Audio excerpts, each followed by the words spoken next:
ตัวเจ้ามาเบิ่งดูนี่ว่าจักแม่นข่อยอยากอีหยังกระดอกกระเดี่ยมีตั้ง3อย่างเด้เมื่อวานนี่ก็ได้ถ่ายคลิปลงแล้วนะจ๊ะเมื่อวานก็จะเป็นบักม่วงแม่นบ่เฮ็ดไรนั่นบ่โอ้บักม่วงว่าที่เว้าผิดบักสีดาบักฝรั่งนะจ๊ะเมื่อวานกินบักฝรั่งไปแล้วบัดทีนี้เบิ่งตัวเจ้าจ้า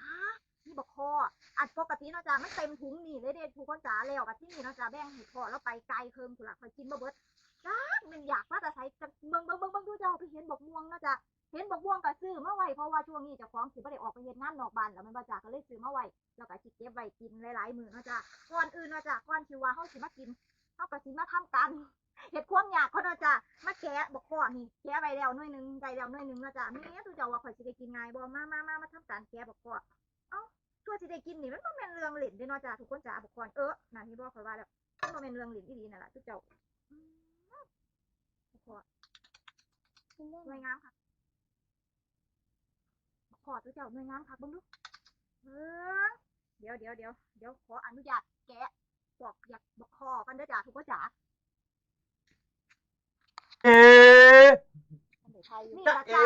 หลังจากที่ว่าเฮาปอกไปแล้วตัวเจ้าเบิ่งได้กองบักใหญ่เลยปอกบ่เบิดดอกเหรียญหน่อยนึงปอกบ่ไหวแล้วมันเหลือแต่หน่อยน้อยๆก็เลยขี้คร้านมา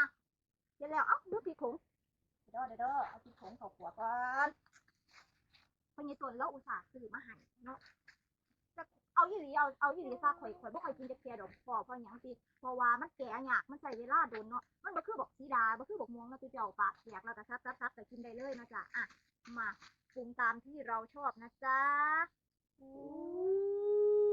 ข้าวคั่วพริก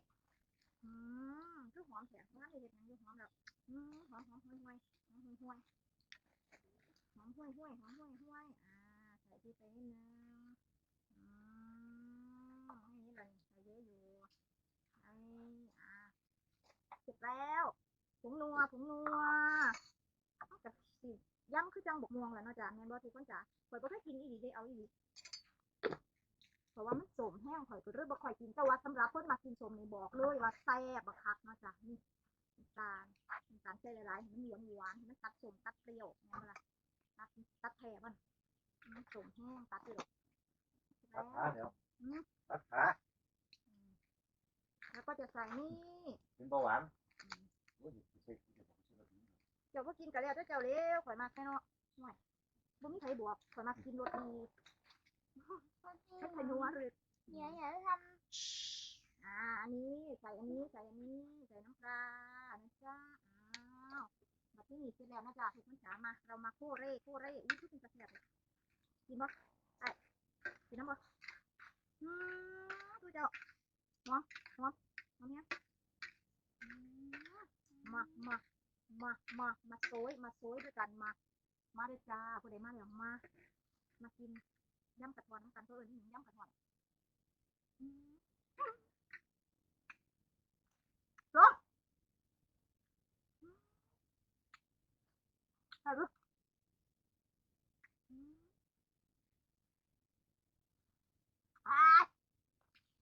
สมพักกูจะมาสมพักสมเนี่ยแบบ